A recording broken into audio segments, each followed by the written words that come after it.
ಮತ್ತೆ ಶುರುವಾಯಿತು ಖಾಸಗಿ ಸಾರಿಗೆ ಸಂಘಟನೆ ವರ್ಸಸ್ ಸರ್ಕಾರದ ಸಮರ. ವಿಎಲ್ಟಿಡಿ ಮತ್ತು ಪ್ಯಾನಿಕ್ ಬಟನ್ ಕಡಿಮೆ ದರ ಫಿಕ್ಸ್ ಮಾಡಲು ಆಗ್ರಹ. ಇಲ್ಲವಾದ್ರೆ ನೇರವಾಗಿ ವಾಹನಗಳ ಆರ್ಟಿಒ ಮುಂದೆ ನಿಲ್ಲಿಸುವ ವಾರ್ನಿಂಗ್. ಬೇರೆ ರಾಜ್ಯಗಳಿಗೆ ಹೋಲಿಕೆ ಮಾಡಿದ್ರೆ ನಮ್ಮ ರಾಜ್ಯದಲ್ಲಿ ಡಬಲ್ ರೇಟ್ ಟ್ರಬಲ್. ಕೇಂದ್ರ ಸರ್ಕಾರದ ಆದೇಶಕ್ಕೂ ಕವಡೆ ಕಾಸಿನ ಬೆಲೆ ಕೊಡದ ವಾಹನ ಮಾಲೀಕರು. ಸಾರಿಗೆ ಇಲಾಖೆ ಕೊಟ್ಟಿರೋ ಅವಧಿ ಮುಗಿದ್ರೂ ವಾಹನ ಮಾಲೀಕರು ಮಾತ್ರ ಡೋಂಟ್ ಕೇರ್. ಅವಧಿ ಮುಗಿದ್ರೂ ವಾಹನಗಳಿಗೆ ಪ್ಯಾನಿಕ್ ಬಟನ್ ಮತ್ತು ಜಿಪಿಎಸ್ ಅಳವಡಿಸಲು ಮೀನಾಮೇಷ. ವಿಎಲ್ಟಿಡಿ ಅಳವಡಿಕೆಗೆ ವಾಹನ ಮಾಲೀಕರ ಹಿಂದೇಟು. ವಿಎಲ್ಟಿಡಿ ಅಂದ್ರೆ vehicle location tracking device. September 10 panic button ಮತ್ತು ಜಿಪಿಎಸ್ ಅಳವಡಿಕೆಗೆ ಕೊನೆ ದಿನ. ಅವಧಿ ಮುಗಿದ್ರೂ ವಾಹನಗಳಿಗೆ ವಿಎಲ್ಟಿಡಿ ಅಳವಡಿಸಿಕೊಳ್ಳದ ವಾಹನ ಮಾಲೀಕರು. ಪ್ಯಾನಿಕ್ ಬಟನ್ ಹಾಗೂ ಜಿಪಿಎಸ್ ಅಳವಡಿಕೆ ಕೊನೆ ದಿನ ಮುಗಿದ್ರೂ ನೋ ಯೂಸ್. ಎಲ್ಲ ತಿಳಿದಿದೆ, ಕಳೆದ 3 ತಿಂಗಳಿಂದ ವಿಎಲ್ಟಿಡಿ ಪ್ಯಾನಿಕ್ ಬಟನ್ ವಿಷಯವಾಗಿ ಹೋರಾಟಗಳನ್ನು ನಮ್ಮ ಖಾಸಗಿ ಸಾರಿಗೆ ಸಂಘಟನೆಗಳ ಒಕ್ಕೂಟ ಮಾಡ್ಕೊಂಡು ಬರ್ತಾರೆ.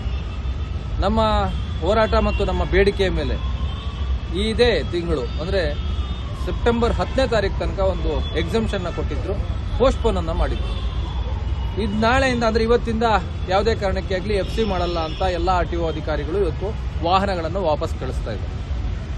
ಇವತ್ತು ನಾನು ಕೇಳೋದಿಷ್ಟೇ ಸರ್ಕಾರಕ್ಕೆ, ಮಾನ್ಯ ಸಾರಿಗೆ ಇಲಾಖೆಗೆ, ಸಾರಿಗೆ ಸಚಿವರಿಗೆ, ತಮ್ಮಲ್ಲಿ ನಾವು ಬೇಡಿಕೆ ಇಟ್ಟಾಗ ನಮ್ಮ ಬೇಡಿಕೆ ಪೋಸ್ಟ್ಪೋನ್ಮೆಂಟ್ ಜೊತೆಯಲ್ಲಿ ಇನ್ನೊಂದು ಬೇಡಿಕೆಯನ್ನು ಕೂಡ ಇಟ್ಟಿದ್ವಿ.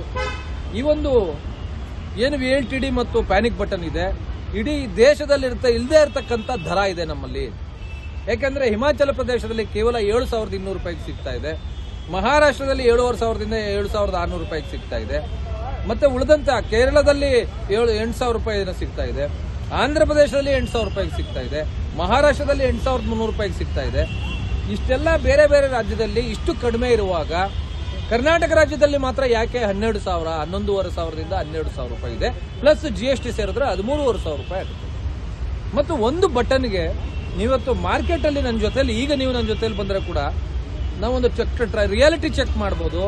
ಇಲ್ಲೇ ಕಳಾಸ್ಪಳ್ಳಿ ಮಾರ್ಕೆಟ್ ಅಲ್ಲಿ ಇದೇ ಏನು ಪ್ಯಾನಿಕ್ ಬಟನ್ ಇದೆಯಲ್ಲ, ಆ ಪ್ಯಾನಿಕ್ ಬಟನ್ಗಳು ಒಂದು ಶಾಪಲ್ಲಿ ನಾವು ಹೋಗಿ ಕೇಳಿದ್ರೆ ಅದ್ರ ಬೆಲೆ 150 ರೂಪಾಯಿ ಇದೆ. ಅದೇ ನಮಗೆ ಈ ಒಂದು ಗುತ್ತಿಗೆದಾರರು ಒಂದು ಬಟನ್ಗೆ ಚಾರ್ಜ್ ಮಾಡ್ತಾ ಇರತಕ್ಕಂಥದ್ದು 450 ರೂಪಾಯಿ. ಈ 350 ರೂಪಾಯಿ ದರ ಯಾರಿಗ ಹೋಗ್ತಾ ಇದೆ ಅನ್ನೋದು ಬಹಳ ದೊಡ್ಡ ಮಟ್ಟದ ಚರ್ಚೆ. ಇವತ್ತು ನಾವು ಸಾರಿಗೆ ಇಲಾಖೆಯಲ್ಲಿ ಕೇಳ್ತಾ ಇರೋದಿಷ್ಟೇ, ದಯವಿಟ್ಟು ದರ ನಿಗದಿ ಆಗೋವರೆಗೆ, ಮತ್ತು ತಾವೇ ಒಂದು ನಮಗೆ ಇದು ಕೊಟ್ಟಿದ್ರಿ, ಆಶ್ವಾಸನೆಯನ್ನು ಕೊಟ್ಟಿದ್ರಿ, ಎಲ್ಲ 12 ಗುತ್ತಿಗೆದಾರರನ್ನು ಕೂಡ ಕರೆಸ್ತೀನಿ, ನಿಮ್ಮ ಬಳಿ ಮುಂದೆ ಕೂರಿಸ್ತೀನಿ, ದರವನ್ನ ನೀವೇ ಚರ್ಚೆ ಮಾಡಿಕೊಳ್ಳಿ, ದರವನ್ನ ನೀವೇ ನಿಗದಿಪಡಿಸಿಕೊಳ್ಳಿ, ಇತರ ರಾಜ್ಯದಲ್ಲಿ ಇರ್ತಕ್ಕಂಥ ಎಲ್ಲ ಇನ್ವಾಯ್ಸ್ಗಳನ್ನು ತನ್ನಿ ಅಂತ ಹೇಳಿದ್ವಿ. ಅದಕ್ಕೆ ನಾವು ರೆಡಿ ಆಗಿದ್ವಿ, ನಾವು ಬದ್ಧವಾಗಿದ್ದೀವಿ ಕೂಡ, ಇವತ್ತಿಗೂ ನಾವು ರೆಡಿ ಇದ್ದೀವಿ.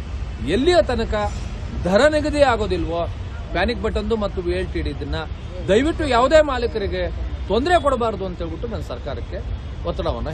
ಕ್ಷಣ ಕ್ಷಣದ ಸುದ್ದಿಗಾಗಿ News81 Kannada YouTube channel subscribe ಮಾಡಿ. ಹೊಸ ಸುದ್ದಿಗಳ ನೋಟಿಫಿಕೇಶನ್ಗಾಗಿ ಬೆಲ್ ಐಕಾನ್ ಕ್ಲಿಕ್ ಮಾಡಿ.